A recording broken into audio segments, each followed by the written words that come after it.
అందరికీ నమస్కారం. నేను మీ గోపాల్ అయ్యంగార్. 5వ తారీఖు జనవరి 2025 నుంచి 11వ తారీఖు జనవరి 2025 వరకు మేషరాశి నుంచి మీనరాశి వారికి వార ఫలాలు ఎలా ఉందో తెలుసుకుందాం.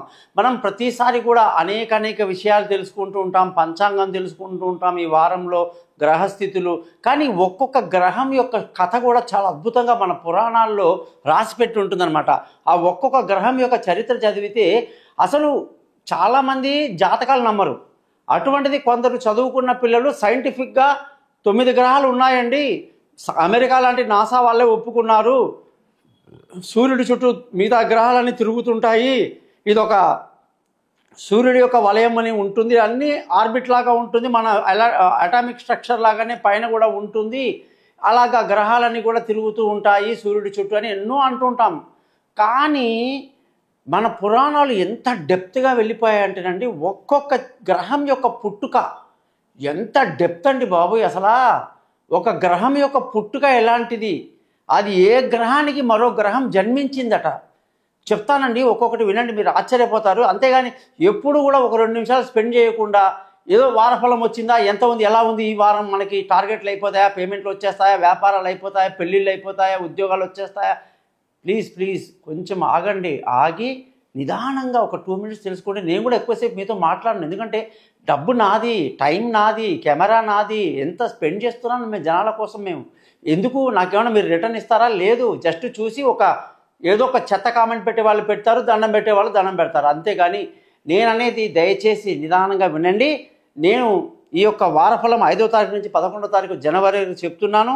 అలాగే గురుగ్రహం యొక్క స్థితి వృషభ రాశిలో, కుజుడు కర్కాటక రాశిలో, కేతు కన్యా రాశిలో, బుధ సూర్యగ్రహాలు ధనుసు రాశిలో, అలాగే శుక్ర శని చంద్రగ్రహాలు కుంభరాశిలో, రాహు సంచరించేది మీనరాశిలో సంచరిస్తున్నారని చెప్పాను. ముఖ్యంగా ఈ వారం కానీ గమనిస్తే బుధగ్రహం యొక్క మార్పు, వృశ్చిక రాశిలో అనేక రోజులుగా ఉన్నటువంటి బుధుడు ఇప్పుడు మనకి ధనుసు రాశిలోకి వచ్చేసాడన్నమాట. ధనుసు రాశిలోకి బుధుడు రావటం అనేది చాలా మంచిది. ఎందుకంటే అంతకుముందు వృశ్చిక రాశిలో విషమ క్షేత్రంలో ఉన్నారు, ఆయన శత్రు క్షేత్రంలో ఉన్నారు. అందుకే గ్రహాలలో నేను చెప్పాను కదా, ఏ గ్రహం ఎలా పుడుతుంది అనేది అంటే చూస్తే బుధ గ్రహం గురించి ఇవాళ తీసుకుందాం. 9 గ్రహాలలో బెస్ట్ గ్రహం ఏదైనా ఉంది అంటే, ఎటువంటి మాలిన్యం లేని, ఎటువంటి తప్పు లేని గ్రహం ఏదైనా ఉందంటే అది బుధ గ్రహం అన్నమాట.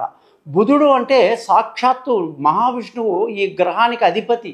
మరి అతని సొంత కొడుకు లాంటి వాడు అన్నమాట, ఆయన పెంచుకున్నవాడు అనమాట ఈ బుధుడు. మరి బుధుడు ఎవరికి పుట్టాడంటే చంద్రుడికి పుట్టాడట. చంద్రుడు ఎవరితో కలిస్తే పుట్టాడు అంటే బృహస్పతి భార్య పేరు తార అట. తారతో ఈ చంద్రుడు కలిసి కాపురం చేయడం వల్ల ఈ బుధుడు పుట్టాడు అని చెప్పి మనకు విష్ణు పురాణాల్లో చెబుతారు.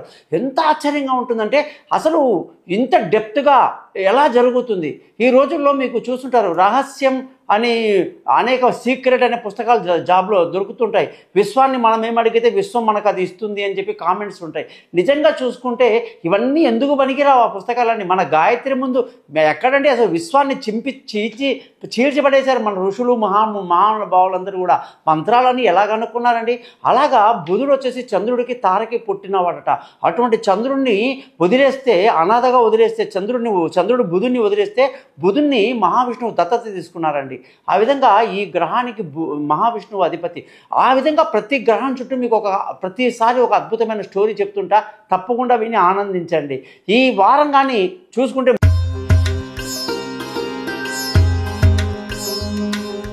మేషరాశి వాళ్ళందరికీ కూడా 5వ తారీఖు జనవరి నుంచి 11వ తారీఖు జనవరి 2025 వరకు కానీ చూసుకుంటే ఈ వారంలో బుధగ్రహం యొక్క మార్పు ఈ రాశి వాళ్ళకి కొంతవరకు ఉపశమనం కలిగించింది.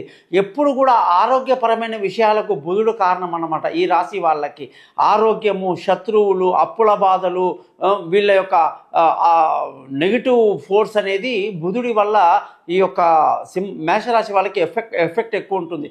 అటువంటి బుధుడు 9వ ఇంటికి వచ్చాడు. అలా రావటం మంచిది కాదు.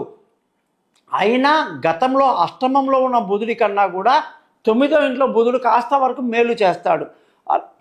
అలాగే అన్నదమ్ములు, ఫ్రెండ్స్, రిలేషన్షిప్లో అందరితో గొడవలు, ప్రాబ్లమ్స్ అన్నీ ఉండేవి అనమాట మేషరాశి వాళ్ళకి గతంలో. అటువంటిది బుధుడి యొక్క మార్పు వల్ల అందరితో రిలేషన్షిప్ కానీ ఫ్రెండ్షిప్ కానీ దెబ్బ తినకుండా పర్వాలేదు అనిపిస్తుంది. ఇప్పుడు మీరు వర్కౌట్ చేసుకుంటే అందరూ దగ్గర అవుతారు. మానసిక ధైర్యం కూడా గతంలో బాగా కోల్పోయారు, ఇప్పుడు ఎక్కువగా ఉంటుందని చెప్పొచ్చు.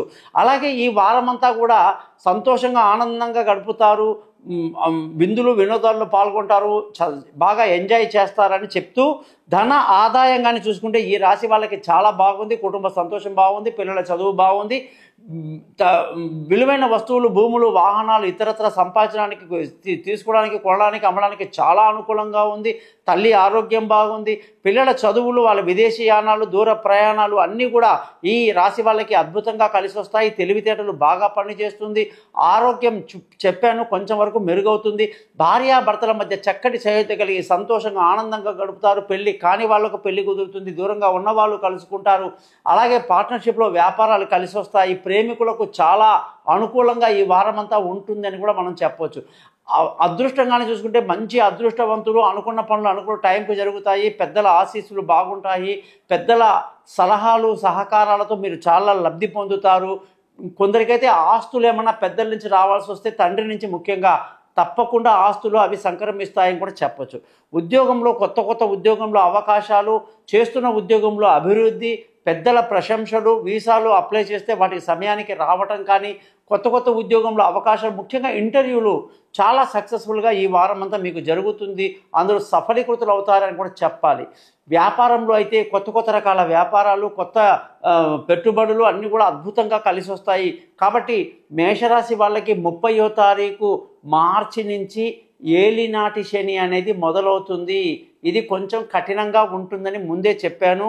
ఈ లోపల వ్యాపారానికి అధిపతి శని, ఉద్యోగాలకు అధిపతి శని కాబట్టి మీ ఉద్యోగాల విషయాల్లో వ్యాపారాల విషయాల్లో ఇప్పటి నుంచే మీరు జాగ్రత్తలు తీసుకుంటూ తగు పద్ధతిగా వెళ్తే మంచిది. జాతకం ఖచ్చితంగా తెలుసుకోవాలి మీరు, ఎందుకంటే ఏలినాటి శని వస్తుంది. ఇటు మీకు దశ ఏమిటి, అంతర్దశ ఏమిటి అని తెలుసుకుని నక్షత్రం అశ్విని భరణి కృతిక ఈ మూడిట్లో ఏదో తెలుసుకోండి. వాటి దశ ఏంటి, అంతర్దశలేంటి, ఏం చేస్తే మనకి బాగుంటుంది అన్న విషయాలని కూడా ఖచ్చితంగా మనం ఫోన్లో మాట్లాడాలి. మేషరాశి వాళ్ళందరూ కూడా పైన నేను ఇచ్చిన 3 నెంబర్లు నన్ను కాంటాక్ట్ చేయండి. మీ జాతకాలు పరిశీలన చేసి మీతో 15 నిమిషాలు ఫ్రీగా మంచిగా మాట్లాడి జాతకాన్ని మీకు 50 పేజీలు పీడిఎఫ్ చేసి మెయిల్ కూడా చేస్తాను. గురుదక్షిణ ఉంటుంది, ఎలా చేయాలో కూడా తెలియజేస్తాను. సింపుల్గా పరిహారాలు చెప్తాను కాబట్టి నా ఛానల్ పేరు thesimple.astrologer.com అని కూడా నేను పెట్టుకున్నాను. మీరందరూ కూడా ఈ ఛానల్ని సబ్స్క్రైబ్ చేయండి. మీకు వచ్చే పరిహారాలు ఏం చేస్తే మీకు అందరికీ బాగుంటుందన్న విషయాలని కూడా నాతో చర్చించండి. ఖర్చుల విషయానికి వస్తే ఈ వారం మేషరాశి వాళ్ళకి ఖర్చులు చాలా అధికంగా ఉంటాయి. కానీ ఖర్చులు కూడా మంచి పనులకు ఎక్కువగా మీరు వినియోగిస్తారని చెప్పేసి మనం క్లియర్గా చెప్పొచ్చు. సో మేషరాశి వాళ్ళు రోజు కుజ మంత్రాన్ని 7 సార్లు చదువుకోవటం, అశ్విని నక్షత్రం వాళ్ళు కేతు మంత్రాన్ని 7 సార్లు, భరణి నక్షత్రం వాళ్ళు శుక్ర మంత్రాన్ని 20 సార్లు, కృతికా నక్షత్రం వాళ్ళు సూర్య మంత్రాన్ని 6 సార్లు చదువుకోండి. ఈ వారం అంతా అద్భుతంగా ఉంటుంది. నమస్కారం, మీ గోపాల్ అయ్యంగార్.